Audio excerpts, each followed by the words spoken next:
আসসালামু আলাইকুম। ইসলামের চতুর্থ খলিফা হজরত আলী রাদিয়াল্লাহু আনহু-এর পরে মুসলিম উম্মার খলিফা হিসেবে দায়িত্ব গ্রহণ করেন মুয়াবিয়া ইবনে আবু সুফিয়ান। দীর্ঘ ২০ বছর তিনি খেলাফতের দায়িত্বে ছিলেন। কিন্তু মুসলিম উম্মার একজন শাসক হিসেবে ইসলামের অনেক নীতিমালা থেকে তিনি সরে আসেন এবং মুসলিমদের সাথে বিশ্বাসঘাতকতা করেন।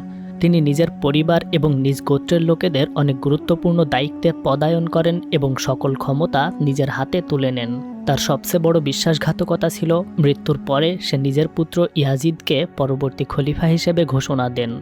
তার এই বিশ্বাসঘাতকতার ফলে উম্মতে মুহাম্মদের সীমাহীন কষ্ট ও কোরবানির ফলে গড়ে ওঠা খেলাফতের নিয়ন্ত্রণ চলে যায় মুয়াবিয়ার নিজের গোত্রের মধ্যে। আর খেলাফতের পরিবর্তে সূচনা হয় অগণতান্ত্রিক পন্থা অর্থাৎ রাজতন্ত্রের।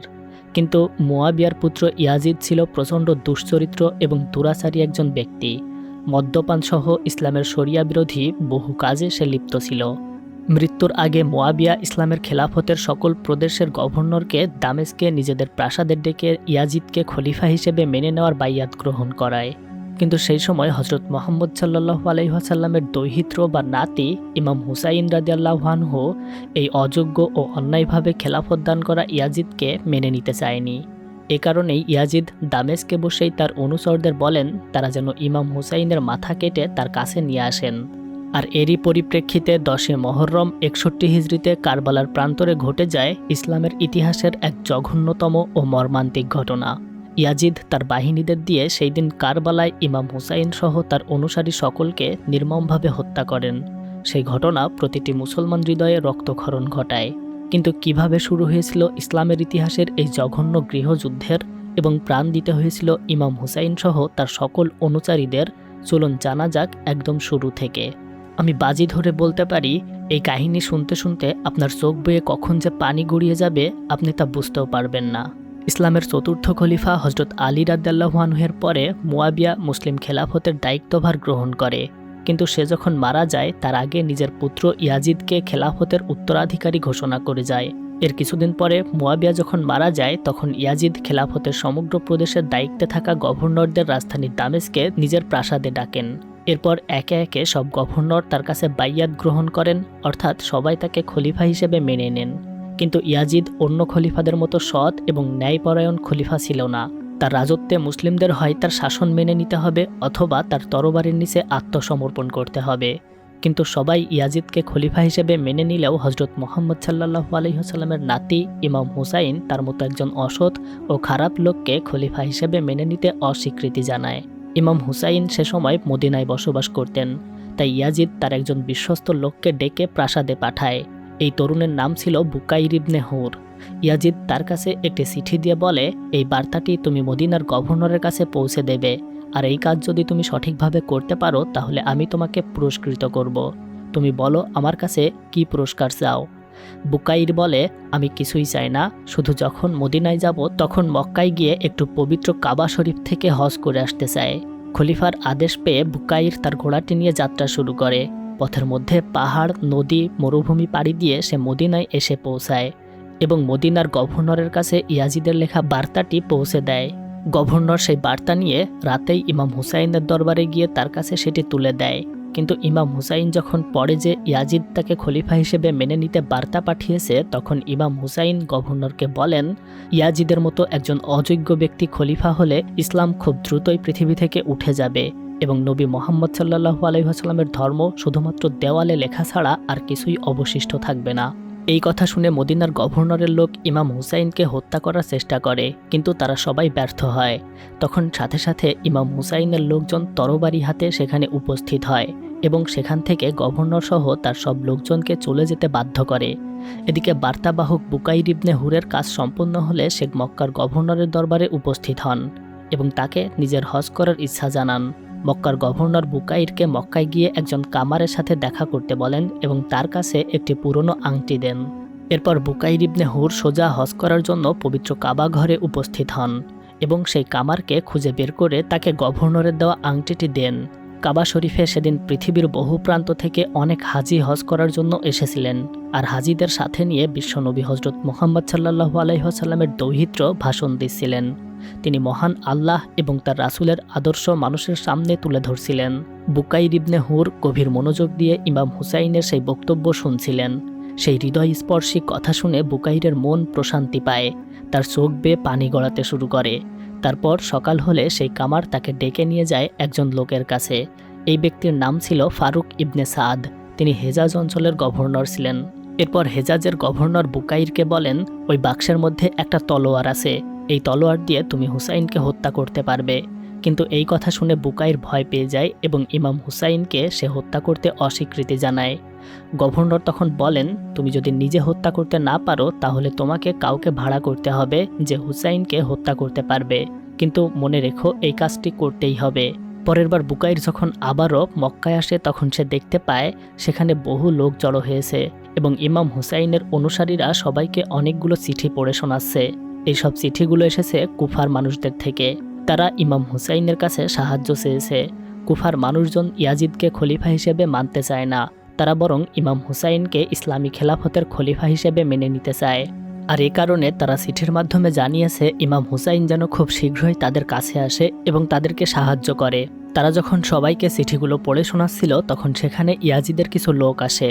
তারা ইমাম হুসাইনের সাথে কথা বলতে তার তাঁবুতে প্রবেশ করতে চায়, কিন্তু এই লোকগুলো আসলে ইমাম হুসাইনকে হত্যা করার উদ্দেশ্যে এখানে এসেছিল। ইমাম হুসাইনের লোকজন তাদেরকে তাঁবুতে প্রবেশ করতে দিতে চায় না। এরপর তারা সেখানে হট্টগোল ও ঝামেলা বাঁধিয়ে ইমাম হুসাইনকে হত্যা করতে চায়, কিন্তু হুসাইনের লোকজন তাদেরকে পরাজিত করে এবং ইয়াজিদের লোকজন সবাই সেখান থেকে পালিয়ে যায়। কিছুক্ষণ পরে ইমাম হুসাইনের একজন ভাই আব্বাস ইবনে আলী মুসলিমদের উদ্দেশ্যে বক্তব্য দেয় এবং তিনি সবাইকে বলেন, পবিত্র কাবা শরীফের কাছেও ইমাম হুসাইন নিরাপদ নন। আমি ঘোষণা করছি তিনি আমাদের প্রকৃত খলিফা, আর তাকে রক্ষা করার জন্য আমরা আমাদের জীবন দিতেও প্রস্তুত আছি। এদিকে বুকাইর ইবনে হুরও পালিয়ে যাচ্ছিল, কিন্তু হঠাৎ করে তার সামনে একজন লোক এসে দাঁড়ায় এবং তাকে জিজ্ঞেস করে কেন সে ভয়ে এমন দৌড়াচ্ছে। বুকাইর লোকটিকে বলে, আমি একজন ইয়েমেনি ব্যবসায়ী, এখানে হঠাৎ করে গোলযোগ শুরু হয়েছে কিন্তু আমার কাছে কোনো তলোয়ার নেই, তাই আমি এখান থেকে পালিয়ে যাচ্ছি। তখন লোকটি বুকাইরকে সার্চ করে এবং সে যখন দেখতে পায় সত্যি তার কাছে কোনো তলোয়ার নেই, তখন সে বুকাইরকে কিছু মুদ্রা দেয় এবং বলে নিজের সেফটির জন্য সে যেন একটা তলোয়ার কিনে নেয়। লোকটির এমন দয়া দেখে সে অবাক হয়ে যায়। এরপর বুকাইর তার নিজের দেশ অর্থাৎ কুফায় ফিরে আসে এবং তার বাবার সাথে দেখা করে। বুকাইরের বাবা হুর ছিলেন কুফার আর্মির কমান্ডার। এরপর তারা যখন কথা বলছিল তখন সেখানে কুফার গভর্নর ওমর ইবনে সাদ এবং তার ছেলে হাফস আসেন। হঠাৎ করে ওমর ইবনে সাদের ছেলে হাফস তার বাবাকে বলেন সে যেন আগামীকাল অনুষ্ঠানের সময় তাদের দুজনের জন্য একটি প্রতিযোগিতার আয়োজন করে। আসলে আগামীকাল তাদের রীতি অনুযায়ী জনপ্রিয় একটি অনুষ্ঠান হতে যাচ্ছিল। ছেলের কথা শুনে গভর্নর ওমর ইবনে সাদ সত্যিই পরের দিন বিরাট একটা প্রতিযোগিতার আয়োজন করে। বুকাইর এবং হাফস দুইজনই ঘোড়ার পিঠে উঠে পড়ে। তারপর তাদের সামনে ধাপে ধাপে বেশ কিছু জিনিস রাখা হয়, আর এইগুলো টপকে যে তার ঘোড়া নিয়ে সবার আগে নির্দিষ্ট সীমানায় পৌঁছাতে পারবে সে এই প্রতিযোগিতার বিজয়ী হবে। এরপর তাদের দৌড় শুরু হয়।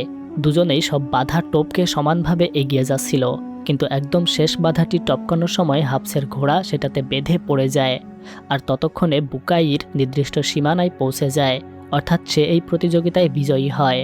কিন্তু বুকাইরের সাথে প্রতিযোগিতায় হেরে যাওয়ার কারণে হাফস অনেক ক্ষুব্ধ হয় এবং সে তার ঘোড়াটিকে নিয়ে এসে সবার সামনে বলে, আমার বাবা আমার পঞ্চম জন্মদিনে এই ঘোড়াটি আমাকে উপহার দিয়েছিলেন, কিন্তু পরাজিতদের আমি যেভাবে শাস্তি দিয়ে থাকি তাকেও ঠিক একইভাবে শাস্তি দেব।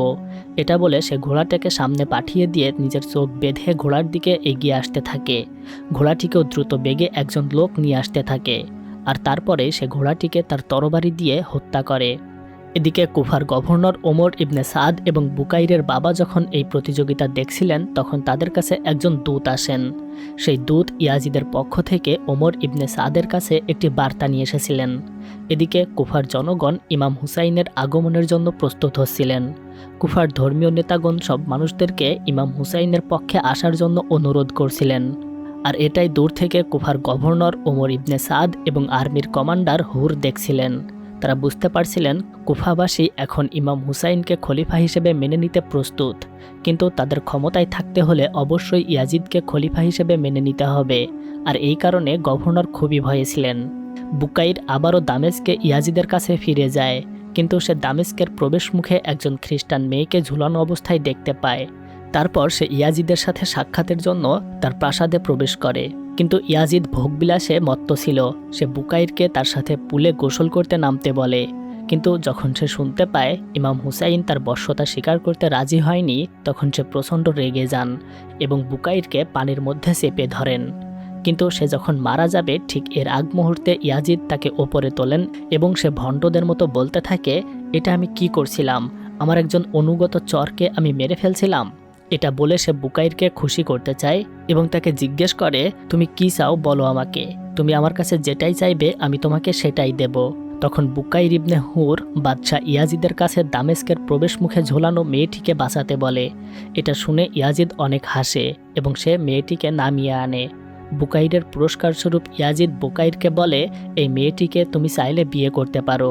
আর তারপর ইয়াজিদ বুকাইর ইবনে হুরের কাছে একটি চিঠি দেয় এবং তাকে বলে, এই চিঠিটা খুব দ্রুত তুমি বুসরার গভর্নর ওবায়দুল্লাহ ইবনে জিয়াদের কাছে পৌঁছে দেবে। ইয়াজিদের কাছ থেকে চিঠিটি নিয়ে বুকাইর সেই মেয়েটিকে সহ রওনা দেয়। মেয়েটি ছিল একজন খ্রিস্টান মেয়ে, তাই পথিমধ্যে সে একটা চার্চে গিয়ে একজন লোকের কাছে মেয়েটিকে দিয়ে আসে। তার এমন সহানুভূতি দেখে মেয়েটি অনেক খুশি হয় এবং বুকাইরকে ডেকে বলে, তোমার কাজ শেষ হলে তুমি আমার কাছে এসো। এদিকে ইয়াজিদের চিঠি পাওয়ার সাথে সাথে ওবায়দুল্লাহ ইবনে জিয়াদ বুসরার মানুষদের সামনে আসে এবং তাদেরকে বলে, আমার কাছে দুইটি চিঠি এসেছে, একটি হুসাইন ইবনে আলীর কাছ থেকে এবং আরেকটি এসেছে আমাদের মহান খলিফা ইয়াজিদের কাছ থেকে। আমি দুইটি চিঠি তোমাদের সামনে পড়ব এবং তোমরাই সিদ্ধান্ত নেবে আমরা কোন দিকে যাব। এই বলে সে ইমাম হুসাইনের কাছ থেকে আসা চিঠিটা বুসরার মানুষের কাছে পড়ে শোনায়। এই চিঠিতে ইমাম হুসাইন বুসরার জনগণ এবং ওবায়দুল্লাহ ইবনে জিয়াদের কাছ থেকে তাকে খলিফা হিসেবে মেনে নেওয়ার জন্য স্বীকৃতি দিতে বলেন। কিন্তু ওবায়দুল্লাহ ইবনে জিয়াদ ছিলেন একজন প্রচণ্ড খারাপ মানুষ, তাই সে ইয়াজিদকে খলিফা হিসেবে মেনে নেয় এবং বুসরার জনগণকেও সে একই কথা বলে। আর তারপরেই সে ইমাম হুসাইনের পত্রবাহক লোকটিকে মানুষের সামনে নিয়ে আসে। ইমাম হুসাইনের পক্ষ থেকে যে লোকটি পত্র এনেছিল সে ছিল বুকাইরকে তরবারি কিনতে দেওয়া সেই লোকটি। তাকে ওবায়দুল্লাহ ইবনে জিয়াদ প্রচণ্ড নির্যাতন করেছিল এবং আঘাত করেছিল। এটা দেখে বুকাইরের অনেক খারাপ লাগে, কারণ সে জানতো লোকটি অনেক ভালো ছিল। ওবায়দুল্লাহ ইবনে জিয়াদ বুসরার জনগণের সামনে লোকটিকে আবারও আঘাত করে। এটা দেখে বুকাইরের খুবই কষ্ট হয়। এদিকে ইমাম হুসাইনের আগমন উপলক্ষে কুফার মানুষজন আনন্দ মিছিল করতে শুরু করে। তারা ইমাম হুসাইনকে স্বাগত জানাতে রাস্তায় নেমে আসে, কারণ ইমাম হুসাইন কুফায় আসার পথেই আছেন। ইমাম হুসাইনের কুফায় আসার কথা শুনে ওবায়দুল্লাহ ইবনে জিয়াদ তার লোকজন সাথে নিয়ে কুফায় আসে। তারা সবাই মিলে তখন ইমাম হুসাইনের বার্তাবাহককে নির্যাতন করতে শুরু করে এবং পরদিন কুফার সমস্ত মানুষজনের সামনে তারা তাকে হত্যা করে। কিন্তু এই হত্যাকাণ্ড দেখে বুকাইর ইবনে হুর খুবই কষ্ট পান। তার অনুভব হতে থাকে সে যে দলে আছে সেই দলটি খারাপ, তারা মানুষের ওপর নির্যাতনকারী। তারা কুফার সমস্ত মানুষের সামনে বুকাইর ইবনে হুরের বাবা হুরকে তার সেনাবাহিনী নিয়ে ইমাম হুসাইনকে থামানোর জন্য যেতে নির্দেশ করে এবং সে যাতে কুফায় আসতে না পারে সেই নির্দেশ দেয়। এরপর হুর তার সেনাবাহিনী নিয়ে ইমাম হুসাইনের পথ আটকানোর জন্য রওনা হয়। ইমাম হুসাইন শুধুমাত্র কুফার লোকজনের সাথে দেখা করার জন্য অল্প কয়েকজন অনুসারী এবং তাদের স্ত্রী সন্তান নিয়ে কুফার দিকে আসছিলেন। তাদের যুদ্ধ করার জন্য কোনো রকম প্রস্তুতি ছিল না। তারা যখন আসছিল তখন ইরাকের কারবালা নামক প্রান্তরে হুরের সেনাবাহিনীর সাথে তাদের দেখা হয়। ইমাম হুসাইন তার অনুসারীদের নিয়ে কারবালায় তাঁবু করেছিল। দুই পক্ষ মুখোমুখি হয় এখানেই। ইমাম হুসাইন হুরের সৈন্যবাহিনী দেখে ঘোড়া থেকে নেমে তাদের সামনে আসেন। হুর ইমাম হুসাইনকে সালাম দেয় এবং বলেন, আমরা আপনাদের সাথে যুদ্ধ করতে আসিনি, আমরা শুধুমাত্র আপনাদেরকে সতর্ক করতে এসেছি। কিন্তু তার এমন কথা শুনে দুই পক্ষের সৈন্যদের মধ্যে কিছু উত্তপ্ত বাক্য বিনিময় হয়। কিন্তু তাদেরকে থামিয়ে দিয়ে হুর ইমাম হুসাইনকে বলেন, আপনি আপনার লোকজন নিয়ে কুফাতে না গিয়ে বরং আবারও মদিনাতে ফিরে যান, কারণ এখানে আপনার জন্য বিপদ হতে পারে। কিন্তু এটা শুনে ইমাম হুসাইনের ভাই আবুল ফজল বলেন, আমরা তো কুফায় যাচ্ছি কুফাবাসীদের সাহায্য করার জন্য, তাহলে তারা আমাদেরকে ফিরিয়ে দিতে চাইছে কেন? কিন্তু তারা যখন বিশ্বাস করতে চায় না যে সত্যিই কুফাবাসী তাদের কাছে চিঠি লিখেছে, তখন আবুল ফজল সেই চিঠিগুলোকে একজন লোককে তাদের সামনে নিয়ে আসতে বলে এবং সবাইকে তারা সেটা দেখায়। এগুলো দেখে হুর ইমাম হুসাইনকে বলে, হে আল্লাহর রাসূলের দৌহিত্র, নিজের বুদ্ধিমত্তাকে কাজে লাগান এবং অন্য পথ বেছে নিন। কুফার দিকে গেলে ওবায়দুল্লাহ হয়তো আপনাদেরকে হত্যা করতে পারে।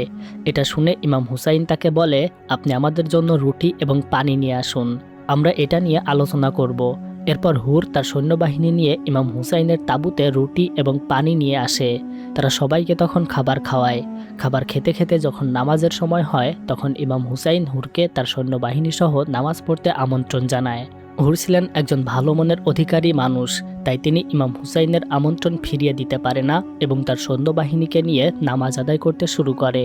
এদিকে বুকাইর ইবনে হুর এবং হাফস ইবনে ওমর ঘোড়ায় চড়ে পাহারা দিতে গিয়েছিল, কিন্তু তারা যখন ফিরে আসে তখন তারা দুজনেই দেখতে পায় ইমাম হুসাইনের অনুসারী এবং হুরের সৈন্যবাহিনী একসাথে নামাজ আদায় করছে, আর সেই নামাজে ইমামতি করছেন ইমাম হুসাইন নিজে। এটা দেখে হাফস বলে, এটা আমি কি দেখছি? কুফার আর্মি ইমাম হুসাইনের দ্বারা পরিচালিত হচ্ছে। তাহলে কি ভবিষ্যতে ইয়াজিদের পরিবর্তে তারা ইমাম হুসাইনকে খলিফা হিসেবে মেনে নিবে? রাতের বেলা এই ঘটনা ওবায়দুল্লাহ ইবনে জিয়াদের কাছে পৌঁছে যায়। ওবায়দুল্লাহ হুরের পুত্র বুকাইরকে জিজ্ঞেস করে, আজকে কারবালাতে কি ঘটেছে? শুনলাম হুসাইন নাকি কুফার আর্মিদের ইমামতি করেছে। তখন হুর সবকিছু স্বীকার করে, আর এটা শুনে ওবায়দুল্লাহ খুব রাগান্বিত হয়। এদিকে সে ওমর ইবনে সাদকে নির্দেশ দেয় যাতে করে সে আর্মির কমান্ডার হিসেবে হুরকে বাদ দিয়ে অন্য একজনকে তার পদে বসায়।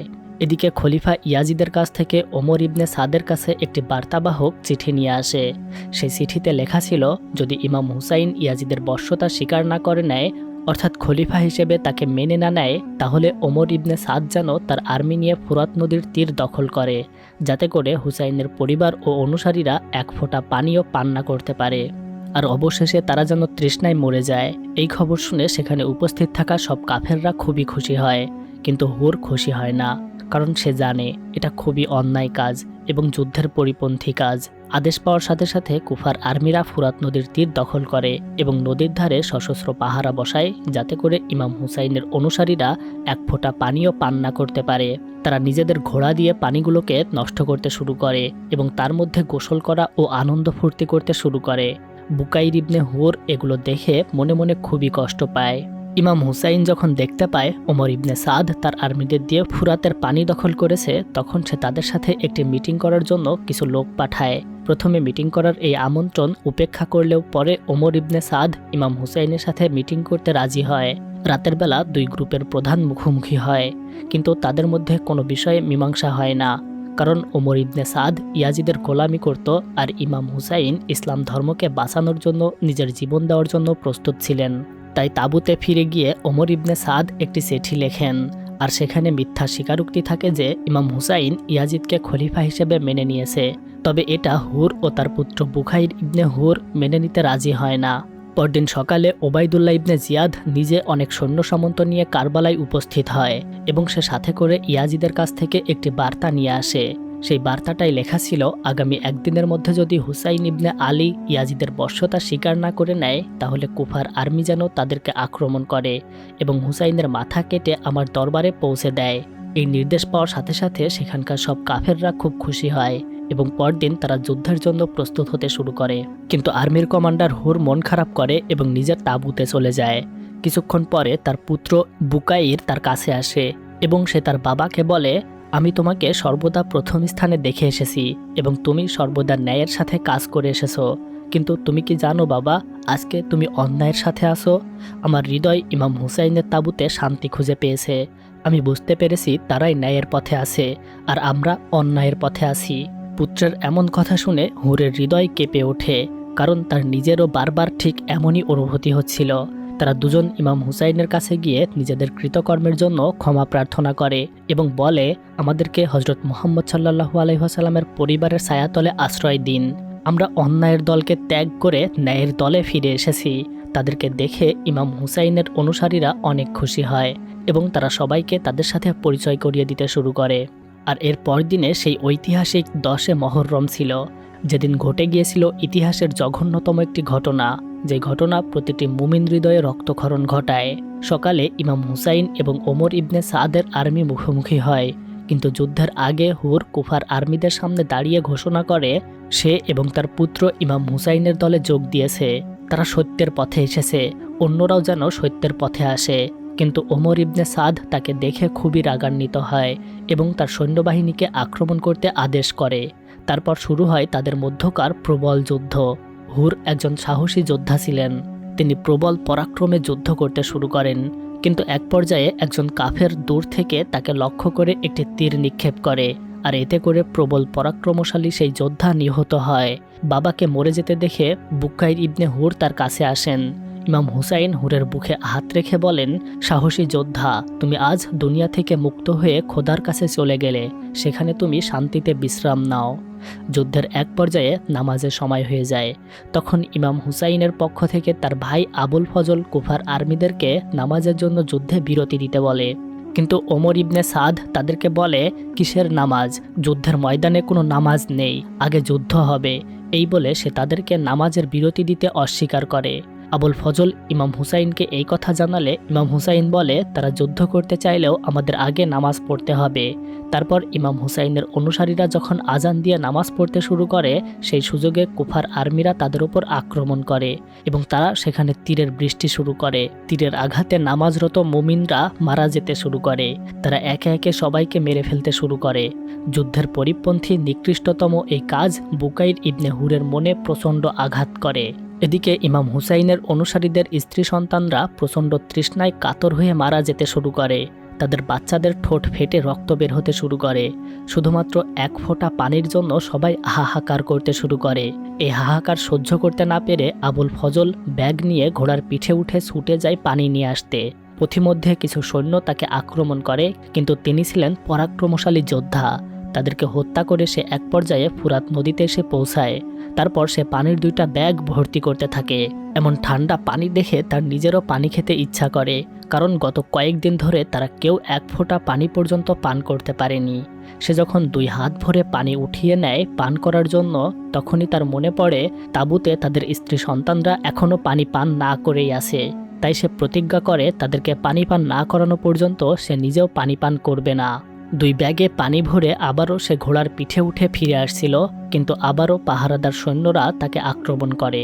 সে আবারও তাদের সাথে প্রবল পরাক্রমে যুদ্ধ করতে থাকে, কিন্তু হঠাৎ করে পিছন থেকে কয়েকজন তীর মেরে তার পিঠ ঝাঁঝরা করে দেয়। তারা তীরের পর তীর দিয়ে তাকে আঘাত করতে থাকে। আবুল ফজল মাটিতে লুটিয়ে পড়ে এবং কিছুক্ষণের মধ্যেই সে মারা যায়। তার ব্যাগ থেকে সব পানি পড়ে যায়। সে তার বাচ্চাদেরকে এক ফোঁটা পানিও খাওয়াতে পারে না। এদিকে বুকাইর ইবনে হুর সবকিছুই দেখছিল। এতে তার কষ্টে হৃদয় বিদীর্ণ হয়ে যাচ্ছিল। সে কুফার আর্মিদের সামনে এসে বলতে শুরু করে, আমাদের সবার প্রাণ নিয়ে হলেও শুধুমাত্র বাচ্চা এবং নারীগুলোকে তোমরা এক ফোঁটা পানি দাও, তারা তৃষ্ণায় মারা যাচ্ছে। কিন্তু উল্টো ওমর ইবনে সাদ তার ছেলেকে বলে, তার মাথা কেটে আমার কাছে নিয়ে এসো। আর তীরন্দাজদেরকে তার উপর তিনি তীর নিক্ষেপ করতে আদেশ করেন। তার আদেশ শুনে সঙ্গে সঙ্গে সব তীরন্দাজগুলো তার উপর তীরের বৃষ্টি নিক্ষেপ করতে শুরু করে। আর এই সুযোগে হাফস ইবনে ওমর বুকাইরের ওপর প্রতিশোধ নিতে ক্ষেপে ওঠে। তারপর সে কাপড় দিয়ে নিজের চোখ বেঁধে বুকাইরকে ঘোড়া চালিয়ে তার সামনে আসতে বলে। বুকাইরের ঘোড়া তখন ছুটে আসতে শুরু করে, আর তারপর তারা যখন একসাথে হয় তখন সে তাকে ছুরি দিয়ে হত্যা করে, কিন্তু তার নিজের ঘোড়াটিও মাটিতে লুটিয়ে পড়ে মারা যায়। এরপর সে তার সামনে ভয়ঙ্কর একটি দৃশ্য দেখতে পায়। ইমাম হুসাইন তার শিশু আজগরকে কুফার আর্মিদের সামনে নিয়ে আসে এবং তাকে উঁচু করে ধরে সবাইকে বলতে শুরু করে, এটা তো দুধের শিশু বাচ্চা, তার কি অপরাধ? তোমরা দয়া করে তাকে এক ফোঁটা পানি দাও। তোমরা আমার উপর দয়া করো না, কিন্তু আমার এই ছোট্ট বাচ্চাটার উপর দয়া করো। কিন্তু কাফের কুফার সৈন্যরা তার উপর দয়া করে না। ওমর ইবনে সাদ এই শিশু বাচ্চাটির ওপরও তীর নিক্ষেপ করার হুকুম দেয়, আর এতে করে ছোট্ট বাচ্চা সহ ইমাম হুসাইন তীরের আঘাতে মারা যায়। তারপর তারা সব সৈন্য মিলে সামনে এগিয়ে গিয়ে নারী, বৃদ্ধ, শিশু সবাইকে ছুরি দিয়ে হত্যা করতে থাকে। ধীরে ধীরে কারবালার মাটিতে রক্তের বন্যা বয়ে যেতে থাকে। বুকাইর ইবনে হুর নিজের চোখে আহত অবস্থায় সবকিছুই দেখছিল, কিন্তু তার আর কিছুই করার ছিল না। সে নিজেও এক পর্যায়ে মাটিতে লুটিয়ে পড়ে এবং মারা যায়। হ্যালো বন্ধুরা, কারবালার বিভীষিকাময় অধ্যায় এই ঘটনার মাধ্যমেই শেষ হয়। তো এতক্ষণ আপনাদের সাথে ছিলাম আমি মিজানুর।